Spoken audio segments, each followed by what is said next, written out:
정치권 관심 뉴스 짚어보는 포커스 나이트 시간입니다. 오늘은 박원석 전 국회의원, 최수영 정치평론가와 함께하겠습니다. 어서 오십시오. 네, 정기국회 개회 이튿날 국회 곳곳에서 여야가 날카롭게 부딪혔습니다. 법사위에서는 추미애 위원장과 국민의힘 나경원 간사 내정자의 이른바 추나 대전이 현실화됐는데요. 영상부터 보시겠습니다. 11조 단서에 따라 먼저 자 토론합시다. 그럼 초선은 가만히 앉아 있어. 아무것도 모르면서 앉아 있어. 오선 나경원 의원의 부적절한 발언에 대해서 사과를 요구합니다. 왜 국회 초선 의원에 대해서 말하지 마라, 조용히 해라. 당연히 토론은 무제한하게 할 수 있는 건데 여러분들 제대로 토론권을 주십니까? 이런 식의 국회 운영은 한마디로 이것이 바로 국회 독재이다. 계엄 해제하러 오다가 다시 내빼버린 의원이 와서 법사위 간사를 맡겠다고 하고 있고. 자, 지금 짧게 영상 보셨는데 그나마 지금 영상은 좀 점잖은 부분입니다. 예, 그래서 총알이 빗발치듯 고성과 막말이 오갔는데 발단은 이 나경원 의원의 법사위 간사 선임 안건이었죠. 그러니까 오늘 이제 나경원 의원이 법사위에 이제 사보임이 된 이후에 첫 회의여서 아마 나경원 의원은 오늘 회의를 통해서 이제 간사 선임이 될 것으로 이렇게 예상을 하고 왔는데 아마 추 위원장과 민주당 쪽에서는 나경원 의원이 지금 계엄 해제 표결 방해 의혹을 받고 있잖아요.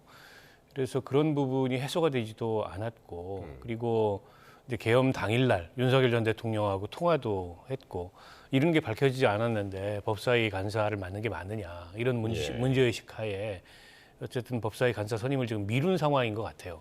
민주당에서 이거를 나경원 의원은 절대 법사위 간사를 할 수 없다라고 생각을 하는 건지 아니면 이제 첫 회의에서 일종의 기싸움식으로 미룬 건지 그건 정확히 확인이 안 되는데 오늘 모습으로는 부적절하다 이제 이런 의견 피력을 한 것 같고요. 이게 6선 상임위원장의 5선 간사 국회 운영으로 보면 굉장히 이례적인 장면이고 또 두 분이 여성 최다선 아닙니까 각 당에서. 그래서 일종의 이제 자존심 싸움, 기싸움이 벌어질 거다 이렇게 예상을 했는데 뭐 첫날부터 저게 벌어졌습니다. 근데 좀 볼썽사 나온 모습은 이제 나경원 의원이 다 좋은데 같은 이제 헌법기관이고 같은 국민의 대표인 의원들을 향해서 반말로 초선은 가만히 있어 아무것도 모르면서 라는 거는 대단히 부적절한 발언이고요. 그 자체로서 동료 의원들을 존중하지 않는 다선 의원답지 않은 모습이었다고 생각합니다. 저건 저는 사과를 해야 된다고 봅니다. 그러니까요. 지금 말씀하신 대로 추미애 위원장은 나경원 의원을 간사로 인정 못하겠다고 그러고 나 의원은 민주당 초선 의원은 끼어들지 마라 그러고. 그러니까 전체적으로 보면 이제 합리적인 토론보다는 조금 이제 서로 기수로 상대를 좀 제압하려는 그런 분위기가 아니었나 싶습니다. 뭐 예측대로였죠. 아마 저 일촉즉발의 상태가 전개될 것이라고 했는데 뭐 한판 제대로 세게 붙은 거죠. 그런데 전 그 생각이 들어요. 지금 그 말씀하신 대로 여기 개개인이 헌법기관이고 국민이 위임한 대의기관인데 여기에서 선수를 따지는 게 무슨 군대 사회도 아닌데 여기서 계급이 우선하거나 물론 이제 국회 관행상 다선이 존중받고 이제 그다음에 다선의 목소리들이 조금 국회 관행과 운영에 좀 그 먼저 앞서는 건 그건 사실이죠. 근데 그거는 문화와 관례에 대한 부분이지 그게 사실의 영역일 수는 없거든요. 근데 그걸 가지고 정말 그 좀 다그치듯이 이렇게 이제 초선 의원이라고 지적한 건 전 나경원 의원이 분명히 잘못이라고 보고요. 다만 전 이 생각은 듭니다. 자, 법사위원장 그 야당이 그렇게 달라고 그랬는데 그건 이제 무조건 여당이 맞는 게 관리라고 하면서 일당이 맞는 게 관리라고 하면서 결국은 추미애 의원이 가져갔잖아요. 이춘석 의원이 낙마하면서. 근데 이제 간사는 이제 말 그대로 그 국민의힘이 추천하는 분이 간사가 되는 게 맞습니다. 왜냐하면 국민의힘이 추천하는 간사는 뭐 민주당이 추천하는 간사가 아니지 않습니까? 그러면 아그레만 같은 건 없는 그렇죠. 거죠. 없는 그러니까 이거는 당연히 인정이 돼야 되는데 딱 그래서 안 되는 이유 중에 하나가 당신은 내란 표결에 참여하지 않았고 그다음에 윤 전 대통령 그때 이제 관저에 있을 때 가가지고 그 시위에 갔기 때문에 이 두 가지 이유를 들어서 안 된다는 거잖아요. 그건 추론의 영역이지 않습니까? 근데 이거는 정치에서 상대가 상대의 이제 위원장이 되거나 이제 추천하거나 하면 관행적으로 그거는 이제 인정해 주는 게 맞고 이건 간사에 불과한 건데 위원장도 아니고 이걸 가지고 의사일정에서 빼버리고 물론 이제 다음에 뺄지 안 뺄지도 모르겠습니다만은 패싱하는 듯한 이런 모습들은 사실 이거는 국회 문화를 좀 무시하거나 이건 또 말하자면 임의로 지금 운영하는 추미애 위원장의 독선 같은 모습이기 때문에 네. 이 오늘은 분명한 서로 일승일패가 있었습니다. 그러니까 최소한 다음에는 이렇게 말도 안 되는 일 가지고 법사위가 파행되지 말아야죠. 네. 1승 1패라고 하기에는 마이너스 1대 마이너스 1이 아니었나 싶기도 하고. 어쨌든 민주당은 이번 정개국회에서 이제 각종 개혁 입법 이런 걸 밀어붙이겠다는 계획인데 법사위에서 상당히 이제 사사건건 부딪힐 것 같은데요. 뭐 법사위가 지금뿐만 아니고 예. 과거에도 이제 국회에서 여야가 충돌할 때 주 전장이 되어왔던 건 사실입니다. 네. 그러니까 모든 법안이 법사위를 통과하기 때문에 과거에 한때는 이제 야당이 법사위원장직을 가져가면 거기서 이제 모든 법안들을 홀딩하고 여당이 아무리 다수 의석을 갖고 있어도 그로 인해서 법안이 통과 안 되는 이제 그런 장면들도 과거에 우리가 목격을 했지 그랬죠. 않습니까? 그러니까 지금 더군다나 이제 윤석열 전 대통령이 일으킨 그 위헌 불법적인 비상계엄 이후에 특검 수사가 진행되고 있고 이른바 이제 내란 청산이라는 목표를 여당에서 제시하고 있는 상황에서는 더더욱 법사위에서 여러 민감한 현안들을 다루게 되는 데다가 예. 아마 여야 간에 거센 충돌이 일어나지 않을까 예상이 되고요. 당장에 지금 검찰개혁 그 이슈들만 하더라도 예. 이게 법사위를 다 통과해야 되는 법들이고 통과한 법들이고 그리고 이제 특검 그 기한과 인력과 수사 범위를 연장하는 법도 법사위 오늘 소위에서 예. 통과가 됐거든요. 소위 통과했죠. 예. 이 하나하나가 이제 다 여야 간의 갈등 사안이고 충돌 사안이기 때문에 앞으로도 법사위는 조용할 날이 없는 네. 그런 어떤 그 상임위 모습을 보이지 않을까 이렇게 예상이 되고요.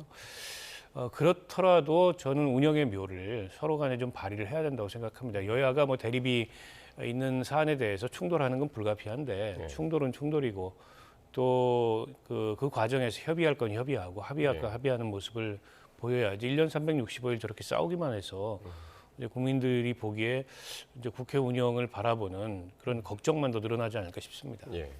여러 쟁점 법안 가운데 지금 그 민주당이 내란 특별 재판부 설치 네. 이걸 지금 추진하고 있잖아요. 네. 이건 어떻게 보고 계십니까? 이건 좀 상당히 심각한 문제인데 제가 지금 예. 좀 정리를 해보니까 예. 5가지 정도가 정말 위험한 요소들이 들어가 있습니다. 일단 먼저 특별 영장 판사만 이 특별법에 준하는 영장 판사를 따로 둔다는 거예요. 그러니까 지금 아마 한덕수 총리에 대한 전 총리에 대한 그 구속영장이 기각되면서 한 것 같은데, 그러니까 내란 특별 영장 판사는 모든 영장을 다 발부하겠죠. 그러니까 이건 말이 안 되는 거잖아요. 두 번째가 뭐냐면 내란 특검의 1심 재판을 무조건 생중계하겠다는 거. 사실 이것도 위험한 거고. 그다음에 윤 전 대통령이 임명한 대법관은 무조건 내란 특별 재판부 선임해서 배척하겠다는 겁니다. 그러면 이거는 대법관들에 대한 모욕 아닙니까? 그리고 지난 헌법재판소에서 윤 전 대통령이 임명한 헌법재판관들이 모두 다 가결했는데 예. 이렇게 보면은 마치 최고재판부를 모욕 주자는 그런 뜻밖에 안 되고, 또 네 번째는 내란 외환죄가 확정되면 무조건 사면을 제외한다는 겁니다. 네. 이건 대통령의 사면권에 대한 또 일종의 도전일 수도 있는 거고, 그다음에 법관의 그 이제 자기가 임의적으로 감경해 주는 거, 이것도 안 된다는 겁니다. 그러면 법관의 재량권을 헌법에 보장된 걸 없애는 거고, 그다음에 내란범을 배출한 정당에 대해서는 국고보조금을 무조건 중단하겠다는 것. 이건 정치보복으로 미치는 거잖아요. 그러니까 이 모든 것들이 다 헌법에 배치됩니다. 그래서 이건 저는 위헌적 요소가 가득하다는 말에 또 하나 드리면은, 예. 지금 이미 특별법으로 인한 내란 특검 세계가 진행되고 있는데 또 특별을 하겠다는 거잖아요. 우리 사회가 문명 사회가 아니고 후진 국가입니까? 삼권 분립이 되어 있는 국가에서 이미 합의된 룰이 있는데 그 룰마저 깨고 새로운 룰을 여권이 자신들의 임의적으로 정파적으로 추진하겠다? 이거는 사실은 저는 우리 대한민국이 그동안 쌓아왔던 사실 예. 삼권 분립을 부정하는 행태이기 때문에 예. 저는 이런 건 정부 여당이 하면 안 되는 거죠, 이거는. 그렇군요. 네. 그리고 이제 대법관 중에 한 명이죠. 천대엽 법원행정처장. 그동안 뭐 합리적인 의견들을 많이 제시했습니다만은 이번에 이 내란 특별재판부 추진에 대해서도 위헌적인 요소가 있다. 그렇게 이야기를 했던데요. 그렇죠. 뭐 이제 사법부 독립성을 흔드는 것인데다가 앞서도 얘기하셨지만 이게 삼권 분립에 어긋나거나 배치되는 측면이 있고요. 대한민국 헌정사에서 특별법에 의한 재판부 설치를 2번 했었습니다. 한 번이 이제 그 과거에 그 반민특위를 설치해가지고 그게 이제 일종의 특별재판부였거든요. 예. 그리고 4.19 이후에 그 4.19 이후에 어떤 특별재판부를 설치해가지고 운영을 했던 적이 있는데 그 이외에는 없습니다. 근데 이제 그때와 비교해서 지금 대한민국의 어쨌든 이 민주주의나 혹은 제도화 수준이라는 게 비교할 수 없을 정도로 고도화돼 있는 상황이기 때문에 민주당에서는 마치 이게 반민특위 시절과 똑같은 그런 상황이다 이렇게 얘기를 하지만 오히려 윤석열 전 대통령이 일으킨 위헌 불법적인 비정상적 상황을 대한민국의 정상적인 헌정 체제로 극복하는 게 진정한 의미의 내란 극복이라고 생각하거든요. 그걸 보여준 게 헌법재판소의 탄핵 심판이었다고 보고요. 저게 이제 민주당도 당론으로 추진하는 건 아니고 이제 의원들이 이제 의원 입법으로 추진을 하는데 아마 당 지도부에서는 거기에 뜻을 같이 한다 이런 의견을 표명하고 있습니다만 민주당 내부에서도 이게 과유불급일 수 있다. 그리고 대통령실에서도 우선 처리할 법안은 아니다 이렇게 선을 긋고 있기 때문에 상황을 좀 지켜봐야 될 것 같고 자칫 이게 위헌 논란이 커져서 위헌 결정이라도 나는 날에는 지금 진행되고 있는 이 내란 사건에 대한 재판 전체가 정당성이 흔들릴 수가 있어요. 때문에 자칫하면 굉장히 위험해질 수도 있는 이제 그런 문제점들을 안고 있다고 보고요. 훨씬 더 신중해야 된다고 생각합니다. 제가 짧게만 말씀드리면 대표 발의한 분이 지금 박찬대 의원으로 알려지고 있는데 여기 한 100여 명의 의원들이 지금 서명할 것이고 한다고 그랬는데 저는 박찬대 의원님을 주목하는 거예요. 왜냐하면 이분이 이번에 선명성 경쟁에서 아마 밀려서 정청래 지금 당대표가 떨어졌다고 생각해서 아마 이런 사실은 위헌적 요소가 가득하고 사실은 국민의힘을 해산하겠다고 하는 이 정당이거든요. 왜냐하면 지금 이 법은 특별하게 타겟을 야권 전체를 한 거예요. 국민의힘을. 그런데 여기에 앞장서서 대표 발의했다는 건 만일 그게 사실이라 그러면 저는 아마 이 새롭게 본인이 지난번에 당대표 경선에서 떨어진 이유가 선명성에 좀 부응하지 못했기 때문에 이런 입법 과정을 통해서 아주 박찬대 의원이 갖고 있는 그런 좀 강하고 지지층에게 좀 소구될 수 있는 그런 좀 선명성을 보이기 위한 전략으로 또 다른 이걸 택한 것이 아닌가라는 생각이 드는 게 제 분석입니다. 알겠습니다. 지금 두 분 말씀하신 대로 내란 특별재판부 설치 앞으로 어떻게 진행이 될지 눈여겨봐야 될 부분 같습니다. 자, 그리고 국회 교육위원회에서는요. 최교진 사회부총리 겸 교육부 장관 후보자에 대한 인사청문회가 열렸습니다. 최 후보자는 본인의 과거 발언 등 각종 논란이 됐던 이슈에 대해서 연신 사과를 했는데 한번 들어보시겠습니다. 제 평생에 가장 잘못된 일이고 사과를 드리고 다만 그때 당시 저는 교원의 신분은 아니었고 22년 전 일인데 그 이후에 단 한 차례도 반성하는 의미에서 운전을 하지 않았다는 말씀을 드리겠습니다. 네.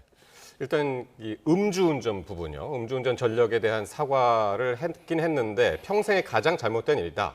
그런데 당시에는 교원 신분이 아니었다. 이렇게 이야기를 했습니다. 어떻게 들으셨는지요? 글쎄요, 뭐 변명의 여지가 없는 잘못이고 흠결이라고 볼 수 있겠죠. 아무리 이게 22년 전 과거의 일이라 하더라도 음주운전에 대한 우리 사회 일반의 인식이 있지 않습니까? 그리고 과거에 그게 이제 공직자의 낙마 사유가 되기도 했었습니다. 때문에 이번에도 국회에서 당연히 야당이 지적하고 논란이 안 될 수 없고요.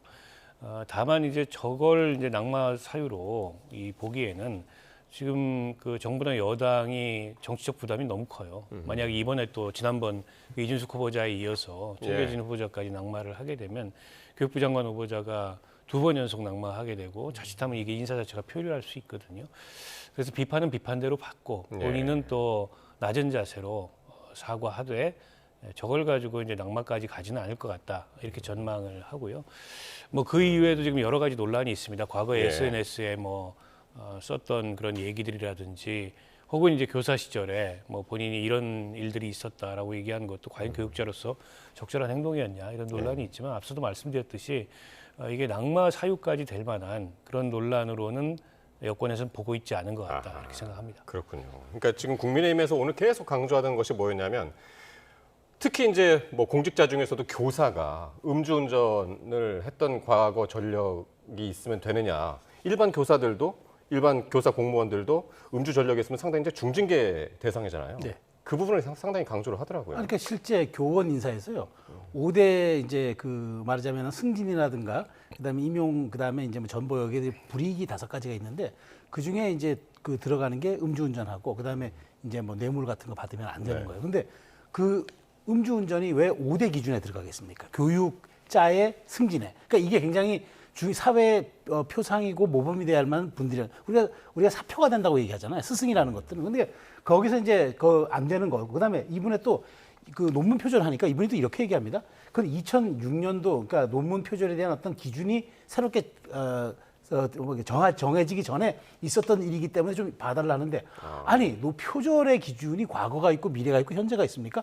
표절을 하면 안 되는 거죠. 그 더더군다나 연구 분야에 있고 교육 분야에 있는 분이 남의 걸 갖다가 도둑질해서 뺏긴다고 하는 거, 뭐 각주를 갖다 쓴다는 거, 이건 하면 안 되는 건데 또 이분은 그게 시기에 따라서 또 달리 또 해석될 수 있지 않겠냐 이렇게 사고합니다. 오늘 전반적으로 보니까 자기 인생에 대해서 자기 부정을 하는 것 같았어요. 살아온 발언, 행동 모든 것들을 이제 와서 반성합니다. 사과합니다. 해서는 안 될 일을 꼭 후회합니다. 아니 그렇게 살아오신 분이 지금 그렇게 부끄럽게 생각하면 교육부 장관이라는 자리를 맡으면 안 되죠. 사회부총리입니다. 대한민국 정치체 전반이 아니라 사회, 문화, 교육을 그러네요. 전체 관장하는 부총리 자리입니다. 그러니까 이게 단순히 교육자로서의 최고 위치에 있는 그런 분이 아니기 때문에 저는 물론 저도 박 의원님 말씀대로 아마 민주당은 강행할 겁니다. 오늘 어차피 이제 청문회 지나고 나면은. 근데 과연 이렇게 강행했던 것이 나중에 이런 시간을 거치고 나면 결국 부모랑이 돼 돌아오지 않을까 이런 생각이 좀 들고요. 어쨌든 저는 이분의 말은 이런 청문회 자리에 나와서 그냥 제 인생을 그냥 한 번에 지우개로 쓱싹 지워버리면 사라지는 것처럼 이렇게 좀 가벼이 대하는 것도 저는 사실은 부적절한 오늘 청문회였다고 생각이 됩니다. 그래서 이제 부제로 사과 청문회 뭐 이런 식으로 이제 붙였던 기사들도 여럿 있었는데 어쨌든 오늘 뭐 논란거리 중에 하나가 이제 중학교 교사였던 시절에 이제 여학생 뺨을 때렸던 논란도 있었고, 근데 전체적으로 오늘 청문회가 증인이나 뭐 참고인 없이 진행이 됐었잖아요. 이게 이제 계속 이게 지금 반복이 되는 것 같습니다. 그러니까 이게 기존의 청문회 관례하고 좀 달라진 모습이 이 정부 들어서 나타나고 있는데요. 그 증인 참고인 합의가 안 되면 그냥 증인 참고인 다 없는 채로 그야말로 이제 요식행위로서의 청문회 이렇게 이제 청문회가 뭐랄까요 과거에 비해서 좀 변질됐다고 할까요? 근데 그런 모습들이 계속 반복되는 건 좋지 않다고 생각합니다. 물론 이제 여야가 서로 그 자기에게 유리한 증인 참고인은 채택하려고 하고 불리한 증인 참고인은 빼려고 하다 보니까 이제 이런 충돌이 과거에도 이제 국회에서 자주 빚어집니다만 그렇다 하더라도 증인이나 참고인이 한 명도 없는 청문회는 역대 이 정부의 인사 과정에서 없었거든요. 좋지 않은 선례가 될 수 있기 때문에 지금 워낙에 이제 여당의 의석이 압도적이다 보니까 더더욱 이런 일이 반복돼서 일어나는데 민주당 입장에서도 이게 좋은 관례를 만드는 게 아니어서 그런 점을 좀 의식하고 참고해야 되지 않을까 싶습니다. 그렇군요. 자, 그리고 오늘 또 내란 특검이 이 추경호 전 원내대표의 집 그리고 의원실 등에 대해서 전방위적으로 압수수색을 벌였습니다. 영장에는 내란 중요 임무 종사 그리고 직권남용 혐의가 이제 적시가 됐던데 어떤 의미가 있는 건가요? 그 내란 주요 임무 종사는 결국에는 이제 그동안 이제 드러났던 본인은 이제 추경호 전 원내대표는 아니라고 얘기하지만 실질적으로 당시 이제 뭐 통화 기록을 놓고 보면은 뭐 한덕수 총리, 뭐 윤 전 대통령 등등 이런 분들과 통화했던 것들이 결국에는 이 말하자면 지연을 시키기 위해서 그리고 실제적으로 우원식 국회의장에게 본회의를 좀 늦춰달라. 우리가 좀 들어가려면 시간이 필요하지 않겠냐. 이렇게 얘기한 거는 의도가 있었다. 그렇다면 결국 이거는 내란이라는 이제 그 당시 이제 윤석열 대통령의 계엄이라는 해제 과정에 매우 뭐 피동적으로 하는 것이 아니라 조직적으로 이걸 늦추려는 의도가 있었던 게 아니냐라고 했기 때문에 아마 주요 임무 종사로 넣은 것 같고요. 직권남용은 원내대표로서 108명의 의원들에 대해서 일사불란하게 어떤 이제 표결에 좀 임하도록 해줘야 하는데 장소를 계속 변경함으로써 본인의 권한 이상의 것을 조금 남용함으로써 표결에 방해하지 않았느냐 아마 이걸 두 가지 혐의를 적용한 것 같은데 그렇다고 해서 저는 지금 이거 1년이 아니 한 8, 9개월이 다 지나가는 상황에서 집과 뭐 사무실을 압수수색하는 게 큰 의미가 있을까? 사실은 휴대전화를 포렌식하면 모든 게 다 나올 것 같은데 뭐 굳이 그래서 저는 그 정기국회가 개원되고 그다음에 여야 협치가 지금 화두로 떠오르는 이때 특검이 굳이 2일이라는 날짜를 특정해가지고 이렇게 과도한 압수수색을 해야 된 건지 좀 정밀타격식으로 증거가 될 만한 것들 가져가도 됐었을 것 같은데 그럼 차량까지 했던 거 보면은 조금 과도하다는 생각이 조금 듭니다. 뭐 일찌감치 뭐 출국 금지까지 한 상황이었기 때문에 뭐 이후에 압수수색이 있을 것이다 뭐 예상은 했습니다만 오늘 뭐 추경호 전 원내대표뿐만이 아니라 조지현 의원 국민의힘 그리고 사무직원 휴대전화도 압수를 했던데요. 요즘 보면은 보좌진이나 사무직원의 휴대전화로 뭘 하는 경우들이 많습니다. 그래서 당시에 추경호 의원이 본인 전화뿐만이 아니라 다른 사무직원의 전화를 썼을 가능성도 있기 때문에 그것까지 압수수색 범위에 집어넣은 게 아닌가 싶고요. 근데 권성동 그 의원 같은 경우에도 보좌진 명의로 된 휴대폰을 가지고 뭐 관련자들하고 통화를 했던 그게 이제 확인이 됐지 않습니까? 근데 그런 경우를 대비해서 아마 압수수색 범위를 조금 넓게 잡은 게 아닌가 싶은데요. 예. 그러니까 이번 압수수색은 저는 소환 전에 일종의 뭐 거치는 그 수사 절차의 하나로 그렇게 생각이 되고요. 물론 압수수색을 통해서 얼마나 유의미한 증거를 획득했는지는 잘 모르겠습니다. 다만 이제 증거물 분석을 한 이후에 곧바로 추경호 원내대표에 대한 전 원내대표에 대한 소환이 있을 것으로 예상이 되는데요. 근데 분명한 건 당일날 홍철호 정무수석 또 한덕수 총리 그리고 윤석열 대통령과 잇따라 통화를 했고 그리고 앞서도 말씀을 하셨지만은 계엄 해제를 해야 하는 굉장히 급박한 그런 상황에서 계속 의원총회 장소를 3번 연속 변경함으로 인해서 의원들한테 국민의힘 의원들한테 혼선을 주고 결국 국민의힘의 의원 중에 18명을 제외한 나머지가 국회 본회의장에 들어오지 못하는 상황을 초래했잖아요. 이게 이제 직권남용 권리행사 방해에 해당한다고 볼 수 있을 것 같고 그게 이제 모종의 역할을 부여받아서 국회에서 계엄 해제 표결을 방해하라는 혹은 지연시키라는 그런 어떤 지시를 받아서 한 거라면 주요 임무 종사 혐의가 좀 적용될 수도 있다고 보고요. 그러니까 이게 이제 작은 지금 문제가 아니고 국민의힘으로서 굉장히 큰 문제입니다. 왜냐하면 당시에 국민의힘의 지도부가 계엄 이 주요 임무 종사자로 만약에 혐의가 확정돼서 기소가 된다라고 한다면 자연스럽게 국민의힘은 내란에 동조한 정당, 뭐 위헌 정당 이런 프레임을 벗어나기가 어렵거든요.